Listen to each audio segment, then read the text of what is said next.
নমস্কাৰ বন্ধুসকল, স্বাগতম জনাইছোঁ বহাট লাইভৰ এটা নতুন ভিডিঅ'ৰ মাজলৈ। আৰু আজিৰ ভিডিঅ'টোত মই আপোনালোকৰ কাৰণে এটা গুৰুত্বপূৰ্ণ খবৰ লৈছোঁ, গতিকে ভিডিঅ'টো স্কিপ নকৰি শেষলৈকে চাই থাকিব।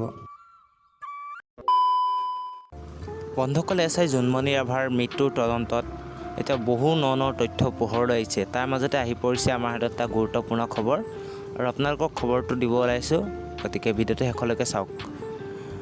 বন্ধুসকল, কথাটো হ'ল যে SP লীনা দলে জুনমনি হত্যাকাৰী বুলি বহুতেই দাবী তুলিছে, আৰু এতিয়ালৈকে বহুজনৰ বহু কথা লীনা দলেৰ ওপৰত।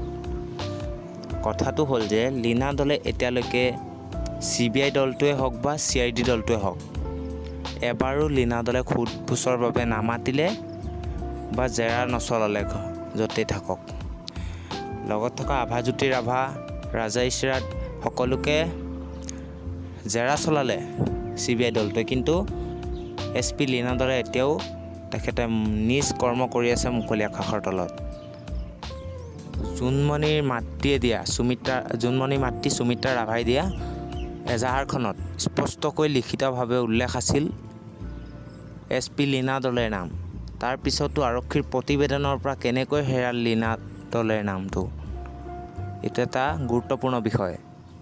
আৰু অসমৰ ৰাইজে এতিয়া দাবী জনাইছে যে লীনা দলে গ্ৰেপ্তাৰ কৰক আৰু তেখেতক জেৰা চলাওক, সকলো কথা ওলাই পৰিব। লীনা দলেৰ মুখেৰে কিছু ভাষ্য আপোনালোকক শুনাব বিচাৰিছোঁ, শুনকচোন।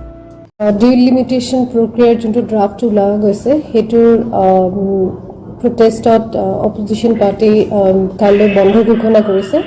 বিভিন্ন সংগঠনেও যোগ দিছে বুলি আমি খবৰ পাইছোঁ। চ' আমি নাগৰিকসকলক, হাইলাকান্দিৰ নাগৰিকসকলক আমি তেওঁলোকক জনাব বিচাৰিছোঁ যে আমাৰ পুলিচৰ পূৰা আমাৰ ডিউটি কণ্টিনিউ থাকিব। We are going to ensure that there is complete law and order and peace in the district. ডিষ্ট্ৰিক্টত যাতে কোনো অপ্ৰীতিকৰ ঘটনা নহয়, তাৰ বাবে আমি আমাৰ একশ্যন কণ্টিনিউ থাকিব।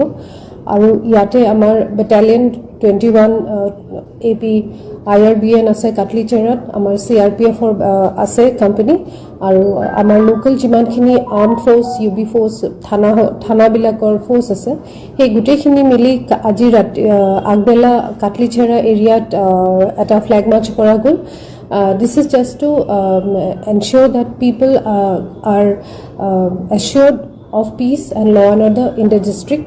আৰু এই অলপ আগতে হাইলাকান্দি টাউন এৰিয়াটো এটা মাৰ্চ কৰা গৈছে, ফুট মাৰ্চ কৰা গৈছে, য'ত আমাৰ এৰাউণ্ড 130 আমাৰ পুলিচ বিষয়া কৰ্মচাৰীসকলৰ লগত আমাৰ এই ফুট মাৰ্চটো কৰা গ'ল।